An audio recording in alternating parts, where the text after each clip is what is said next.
James Arness called this co-star truly evil. Now we know why. They called it the adult western.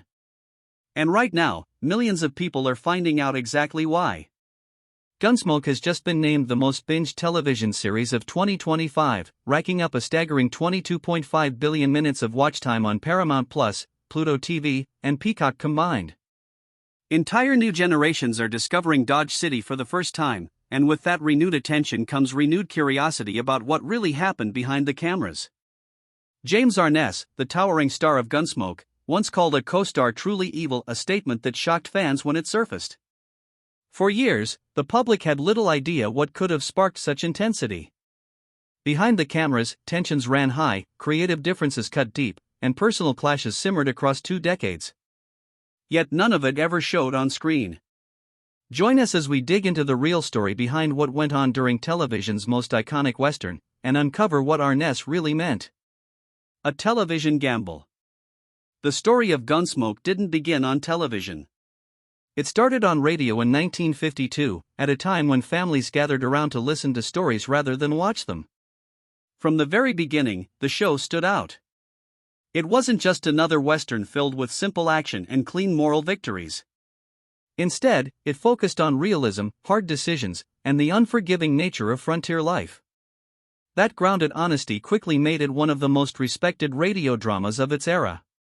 At the center of it all was William Conrad, who gave life to Marshal Matt Dillon through voice alone. His deep, commanding tone made Dillon feel credible and trustworthy. Listeners didn't just enjoy the show, they believed in it. Conrad's performance helped establish the character's identity long before anyone ever saw him on screen. What made the radio version so effective was its refusal to simplify. Characters faced genuine consequences. Right and wrong were rarely clean. This moral complexity gave the show a weight that set it apart from lighter westerns of the period. People listened because the stories felt true. With that kind of success on radio, CBS recognized a bigger opportunity. In 1955, the network brought Gunsmoke to television.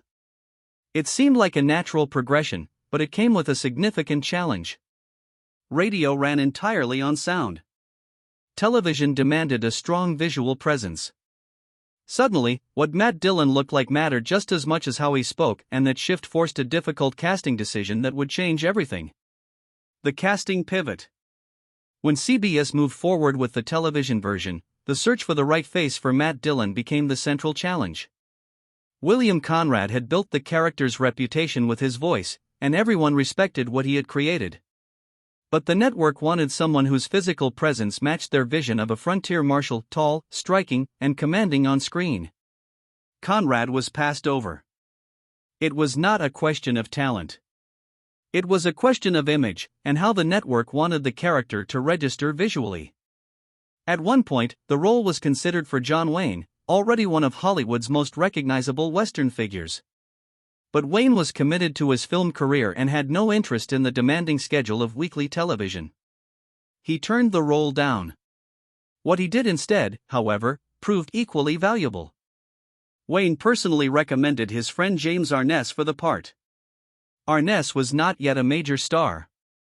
But he had the physical stature producers were looking for, and he carried himself with a quiet authority that felt right for the character. Wayne went further than just making the suggestion.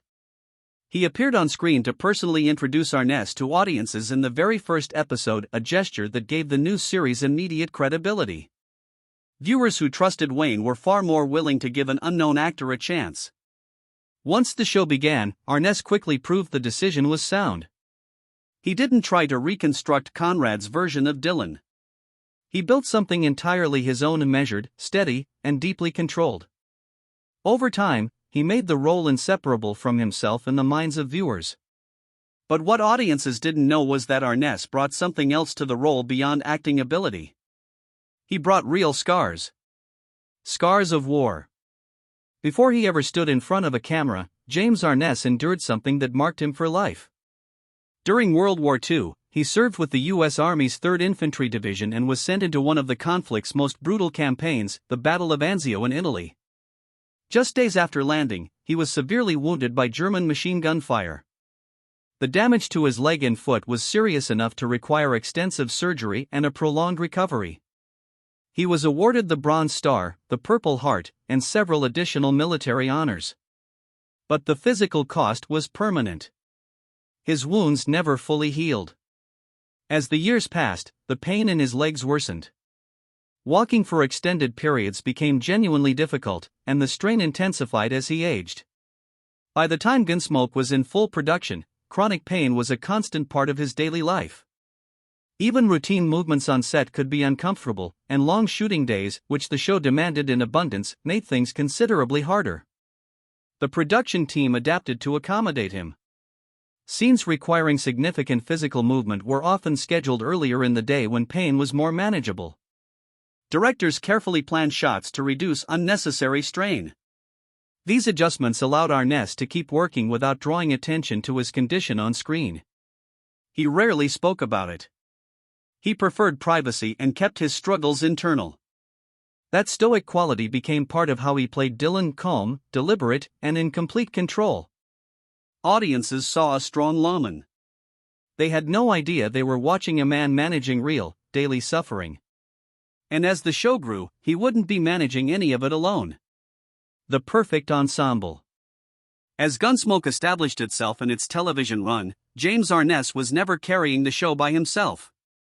A group of supporting actors helped bring Dodge City to life and kept audiences returning week after week.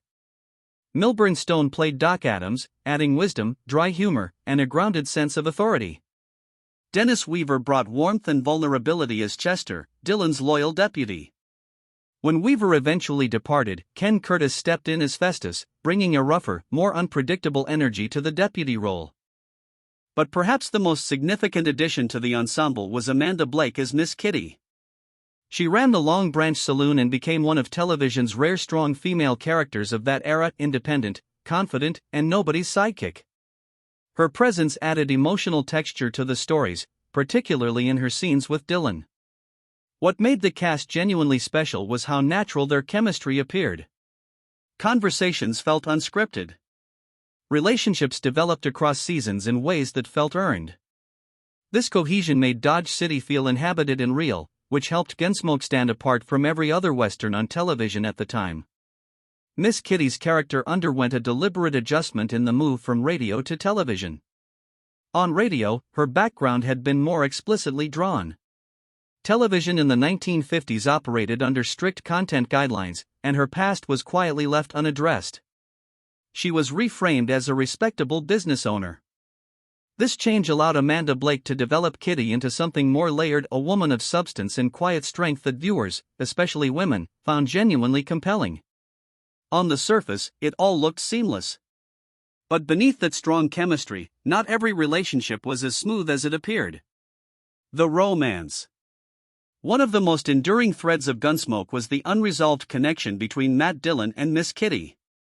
From the beginning there was a clear emotional bond, mutual care, mutual trust, and an unspoken depth that never received a definitive name. They were never confirmed as a couple. They were never simply friends either. That space in between became one of the show's most compelling features. Arness later acknowledged in his autobiography that the ambiguity was a deliberate creative decision. The producers believed the relationship was more compelling if it remained just out of reach. In his own words, the subtlety was intended to be, as he put it, more titillating, leaving the nature of their bond to viewers' imagination. He also made clear that resolving the romance would have fundamentally changed the character of the show. If Matt and Kitty married, the series would have become something else entirely. Blake had her own perspective. She once said that Kitty would have drifted out of Dodge entirely if it weren't for Matt Dillon, which quietly said everything. The writers gave audiences just enough to sustain investment across 2 decades without ever closing the loop. It worked. People tuned in not just for the stories, but to see if anything between them would finally shift. What made it effective was how genuine it felt on screen. The connection between Arness and Blake as performers seemed real and unforced. In his autobiography, Arness called Blake a wonderful actress and a great friend and praised her casting as an example of what made the show a success. But off-screen, the reality was considerably more complicated. The feud begins.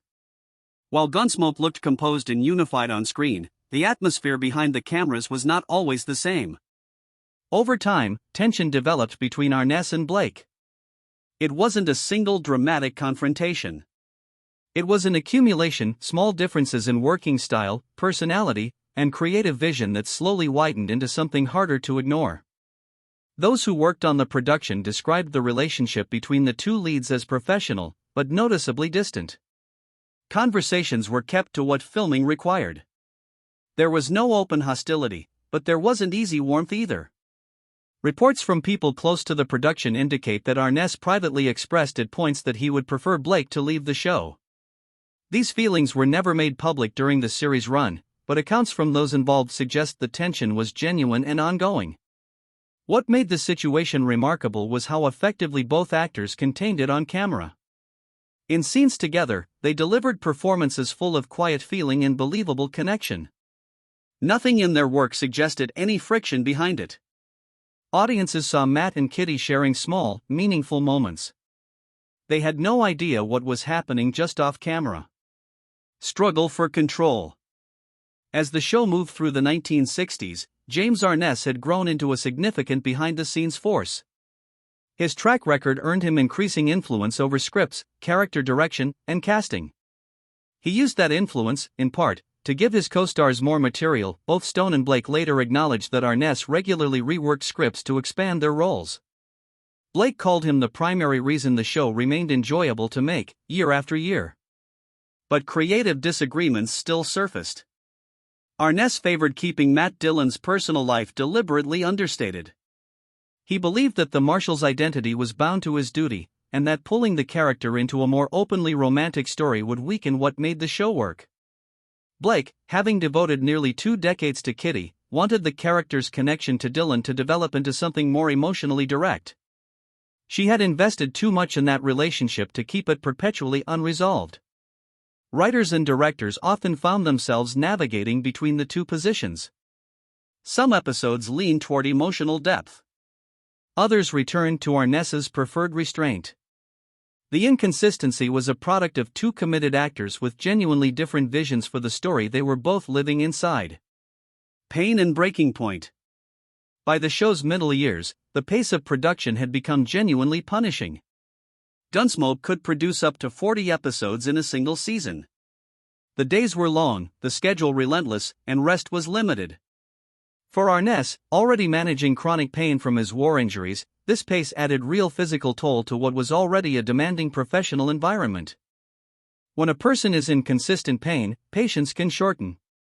People around him may not have always understood why he seemed withdrawn or short-tempered, because he rarely explained it. Without that context, his distance could be misread as personal coldness. Moments that were tied to physical exhaustion could feel like rejection to someone expecting engagement.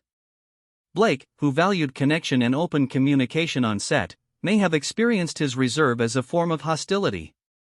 Arness, who preferred quiet focus and self-sufficiency, may have found her energy difficult to match. Neither interpretation required bad intentions. Both could produce real friction. Eventually, after 19 of the show's 20 seasons, Amanda Blake made the decision to leave.